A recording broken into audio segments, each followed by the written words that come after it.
이번 이제 개각 전에 지난주였죠. 11월 30일에 대통령실 인사 개편을 단행을 했습니다. 윤석열 대통령이. 그때 이제 정책실장 자리를 새로 만들었고 그다음에 수석급 참모들을 전면 이제 교체한 인사였는데 이 중에서 조금 주목받는 인물이 한호섭 정무수석인 것 같아요. 전 국정기획실장을 했었고 이번에 이제 정무수석이 됐는데 이게 언론사 뉴스를 보니까 뉴라이트 인사와 관료들에게 포획돼 수석 인사를 했다라는 지적을 받고 있는데 이분이 바로 뉴라이트로 굉장히 유명한 분이시더라고요. 이분은 좀 어떤 분이시길래 이런 비판을 받는 걸까요? 예, 이분이 의외로 국민의힘에서도 잘 몰라요. 네. 예, 굉장히 이력이 특이합니다. 뉴라이트 인사라고 딱 비판을 제일 지금 강하게 하는 사람이 이준석 전 대표예요. 네. 그런데 참 아픈 지점이겠죠. 그런데 이 정무수석은 대개 뭐 전직 국회의원을 시키는 경우가 많습니다. 정무수석의 임무가 여당 또는 야당 의원들한테 이제 대통령 심부름을 하는 자리거든요. 네. 가교 역할을 하는 일종의. 그렇죠. 네. 근데 이분은 국회의원을 안 해본 거는 물론이고 네. 뭐 보좌관도 별로 안 했고요. 당직자도 별로 안 했어요. 네네. 참 이력이 특이합니다. 네. 원래 운동권이에요. 한신대 철학과 나왔고요. 나중에 이제 석사 박사학위는 받았는데 다른 대학에서. 네. 그다음에 이제 뉴라이트 전국연합 기획실장을 했습니다. 이제 전향한 다음이죠. 네.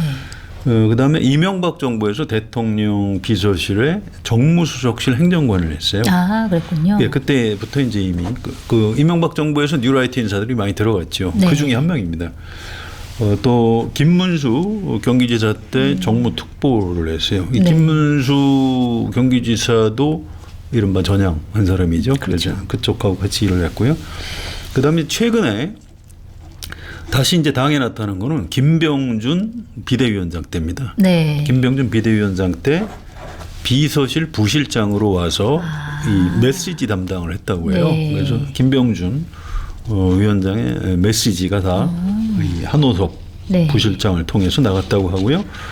그다음에 이제 국민의힘 쪽에 경선준비위원 이런 걸 했고 윤석열 대통령에 의해서 이제 그 캠프에서 일을 잘했던 것 같아요. 그래서 국정상황실장으로 네. 발탁이 됐는데 국정상황실장을 하면서 용산의 실세는 한호섭이다. 그런 얘기가 네, 이런 얘기가 끊임없이 나왔습니다. 네. 그러더니 정말로 네. 정무수석까지 발탁을 하는 놀라운 일이 벌어졌고요. 네. 이게 당에서는 반대를 많이 했어요. 아, 그래요? 이렇게 되면 일이 안 된다. 이거 네. 야당 대표나 원내대표가 만나주긴 하겠냐. 그래서 역시 좀 무게감 있는 사람을 정무수석을 시켜야 한다. 이게 국민의힘 쪽 의견이었는데 네. 비서 인사는 쓰는 사람 마음입니다. 그래서 윤석열 대통령이 필요 없다고 이제 이 사람을 쓰겠다. 네. 이제 이렇게 해서 정무수석까지 시켰는데 네. 이게 총선을 치르는 정무수석의 역할인 것 같아요. 아, 총선을 치르는 네. 그래서- 그러니까 화합보다는 국회와 뭐 야당과의 뭐 협력보다는 총선 승리가 더 우선인 걸 말씀하시는 건가요? 예, 그 컨셉에 딱 들어맞는 그런 네. 인사죠. 아니 그 운동권 하다가 뉴라이트로 전향한 분이 화합이 되겠습니까? 네. 안 되는 거죠. 네. 그동안 윤석열 대통령이 뭐 좌파, 우파, 뭐 공산 전체주의 뭐 이런 표현 거친 표현이 많이 나왔는데 네. 평소에 한호섭 이분한테서 나온 건가요? 정무수석이 일상적으로 쓰던 말이라고. 아, 그래요. 이게 윤석열 대통령 이런. 입을 통해 나온 거고 그래서 좀 걱정입니다. 이게 네, 아우. 총선도 좋지만 네. 여당하고 대화도 하고 해야 되는데 그러게 말입니다. 그런데 일단 윤석열 대통령이 일단 별로 그런 데 좀 관심이 없는 것 같아요. 걱정되는 그런 대목. 그렇습니다. 자, 그리고 지금